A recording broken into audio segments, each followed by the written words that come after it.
Well, hundreds of Nicaraguan Americans are trying to raise awareness of what they call the danger of the Nicaraguan government to the United States. Today, they marched in Sweetwater and Miami in support of those who dared to protest against President Daniel Ortega 6 years ago. CBS News Miami's Yvonne Taylor joins us from Sweetwater with the other message they're sending today. One of the marches ended here at Rubén Darío Park in Sweetwater, but it actually started at a Catholic church. I'll tell you why. Hundreds of Nicaraguans walked through 107th Avenue in Sweetwater. Many of them were in Nicaragua 6 years ago. Sunday they marched. They want the world to know why they are here. And this kind of event allows us to do just that. Ortega continues to try to erase the crimes that he committed in 2018. On April 18, 2018, Nicaraguans went to the streets of their homeland to protest an increase in workers' contribution to the Social Security program. Daniel Ortega announced elderly people would receive less on their pension because the entity was running out of funds. In 2007, when Ortega inherited the Social Security system, there was a surplus. Human Rights Watch, an organization that tracks human rights violation, received credible accounts that police officers used excessive force to shut down demonstrations all over the country.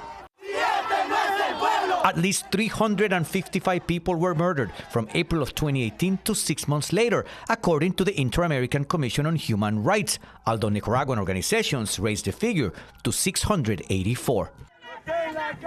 University students demanded Ortega to resign. Jubran Suazo, now exiled, was one of the dozens who became a political prisoner. La cárcel, el exilio, no ha podido callarnos. Having been in jail or exile is not shutting us down. We are still denouncing the repression of the Ortega regime, he told me. This march started with a mass at St. Agatha Catholic Church. 6 years ago, the young people of Nicaragua were massacred. They were persecuted. Reverend Marcos Somarriba said the Catholic Church is now paying a price for raising its voice against the Ortega government. How many Catholic priests have been expelled from Nicaragua? More than 100. And I don't know the number exactly, but I know 3 bishops. 3 bishops. And that's because they actually raised their voice against the regime. Because they claim justice.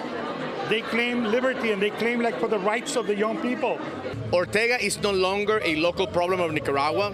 Ortega is a problem for the regional security. Felix Maradiaga spent 611 days in jail. His crime? He challenged Daniel Ortega for the presidency. He and 7 other presidential candidates were locked up until the U.S. intervened. His message today is to focus on the present. His close ties with Iran, with Russia, with China actually put in jeopardy the safety of the region. He says Ortega started to weaponize immigration regulations to dig at the Biden administration for sanctions imposed to his government. Ortega is using the Nicaraguan territory to sponsor undocumented migrants from Haiti and some parts of Africa. In Little Havana, dozens of Nicaraguans also march, but in front of the Nicaraguan Consulate. Their goal is their message is heard by the Ortega government. We reach out to the Nicaraguan Consulate in Miami. That is the entity that is entitled to speak on behalf of the Nicaraguan government in South Florida. We are still waiting for a response. In Sweetwater, Yvonne Taylor, CBS News, Miami.